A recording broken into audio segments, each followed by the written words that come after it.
Hola, profesor Dairo. Mi nombre es Walter Nicolás Peña Palma del Grupo P3A y este es mi video acerca del libro seleccionado de la carpeta Grandes Genios sobre el matemático Bernhard Riemann.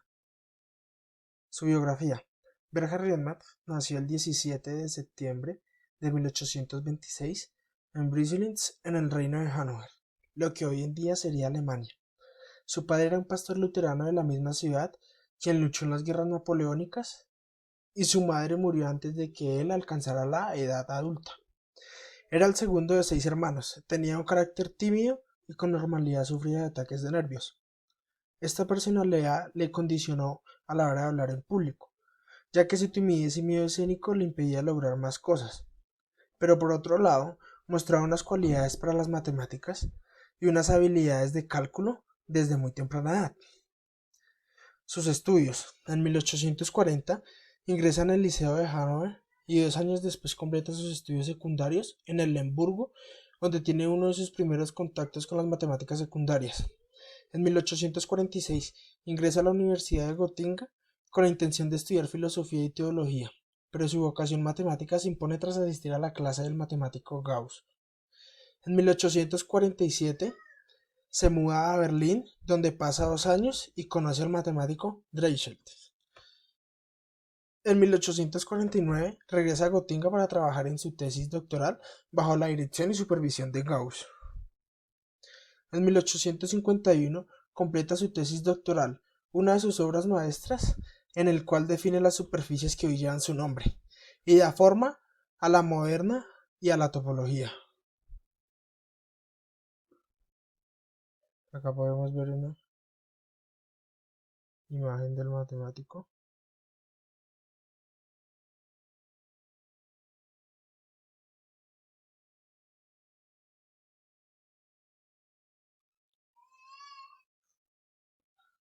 Bueno, Riemann y la topología. Riemann encontró la forma correcta de extender en dimensiones la geometría diferencial de superficies, en el cual Gauss demostró en su teorema egregium. Este tipo de geometría sufre como generalización abstracta de la geometría diferencial de superficies en R3. Como casos particulares aparecen las geometrías no euclidianas, las que son hiperbólica y elíptica, y la euclideana. De hecho, con el objeto básico llamado tensor de la curvatura de Riemann, el cual para el caso de una superficie se puede reducir a un número si es diferente de cero o constante, estaremos en modelos de geometría no euclidiana. Esto se trata de estudiar las variedades diferenciales con la métrica de Riemann, para así poder obtener nociones locales de ángulos, longitudes de curvas y volúmenes, entre otras magnitudes, sin hacer referencia a cómo se sitúa la superficie en el espacio tridimensional. Por acá, los cuales implementó el matemático.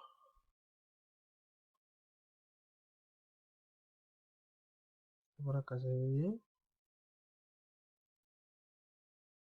Y esta otra.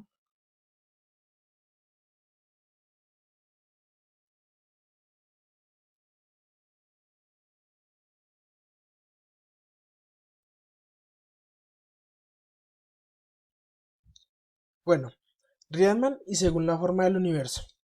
Según Riemann, la superficie tiene curvatura positiva constante, como la esfera. En la geometría se llama elíptica. Si la curvatura es constante y negativa, la geometría es hiperbólica. La geometría euclídea es la que tiene curvatura nula, es decir, plana. Lo que hizo Riemann en su habilitación fue generalizar las geometrías euclídeas en espacios multidimensionales. Por esta razón se puede considerar el fundador de una nueva geometría.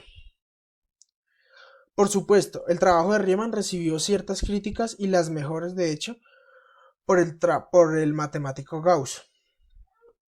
La idea de Riemann era el establecer esta nueva geometría, la cual podría explicar la base física del universo. Por acá podemos ver ciertas imágenes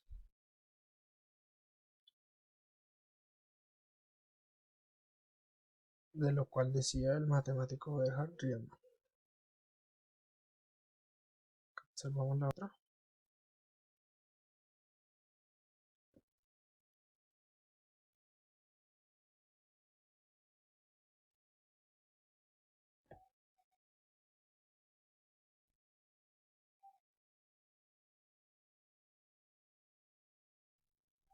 Bueno, Riemann pensaba que las diferentes fuerzas físicas de la naturaleza, las cuales eran la gravitoria, la eléctrica y magnéticas, las más conocidas en su época, eran en realidad diferencias en la geometría del universo. Estas ideas son la base de la explicación de la gravedad en la teoría de la relatividad general y fueron una de las inspiraciones de Einstein. Bueno, Riemann según la integral. Para poder acceder al cargo de profesor auxiliar en la Universidad de Göttingen, se define por primera vez el concepto integral de Riemann y se inicia la teoría de funciones de una variable real. Este tipo de integral se define como la suma finita de áreas de rectángulos. Estos se definen en bases a partir de un intervalo AB, donde se quiere calcular la integral como altura de los rectángulos. Hay varias opciones, el máximo o mínimo de la función. En el subintervalo, cogiendo el valor de la función en los extremos del mismo. Por acá podemos observar una imagen de lo que decía el matemático Riemann. Bueno, estos se definen en base a la participación de un intervalo A y B, donde se quiere calcular la integral como altura de los rectángulos. Hay varias opciones, el máximo o el mínimo de la función en el subintervalo, cogiendo el valor de la función en los extremos del mismo. Entonces la integral S es igual a esta suma. Si para cualquier participación con subintervalos más pequeños, que S se cumple, es decir, que al aumentar el número de rectángulos, la suma de sus áreas aproxime mejor al área de la integral. La aplicación de la integral definida de Riemann es principalmente el cálculo de áreas planas delimitadas por una función y el eje X, el cálculo de volúmenes de revolución, es decir, un recinto limitado por las rectas x igual a a y x igual a b, y las gráficas de funciones tales que estas fórmulas que les voy a enseñar, esta primera, también se puede calcular la longitud y una curva L, que es esta que está abajo, y otras aplicaciones de la integral de Riemann que se puedan encontrar en el cálculo de la distribución de masas y momentos en una barra, como la energía distribuida en dinámicas de calentamiento, enfriamiento y movimiento, y que eso eran aproximaciones de funciones por polinomios.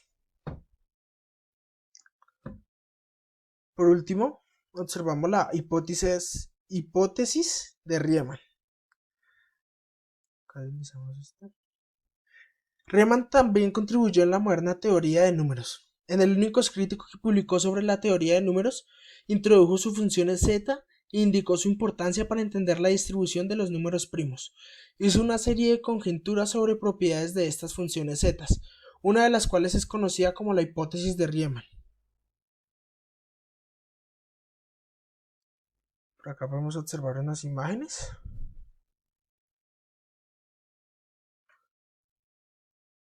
La cual era la hipótesis de Riemann.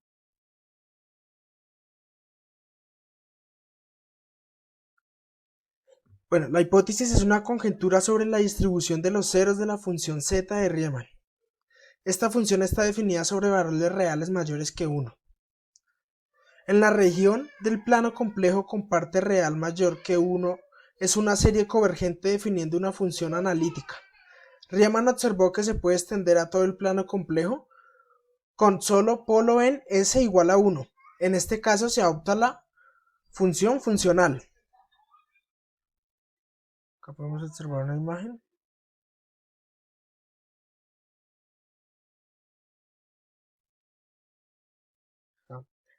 Donde t función gamma de Legendre, los ceros triviales de la función se ven que son claramente los n para negativos. Los no triviales son los que se identifican en la conjetura, la cual afirma que la parte real a todo cero no trivial de la función z de Riemann es igual a un medio. Con esto concluimos el video acerca del libro de Riemann. Riemann falleció el 20 de julio de 1866 en Italia a causa de una enfermedad pulmonar que derivó en una tuberculosis. Muchas gracias, profesor Dairo. y me encantó bastante aprender este semestre con usted. Muy amable y espero volverme a encontrar en una próxima oportunidad.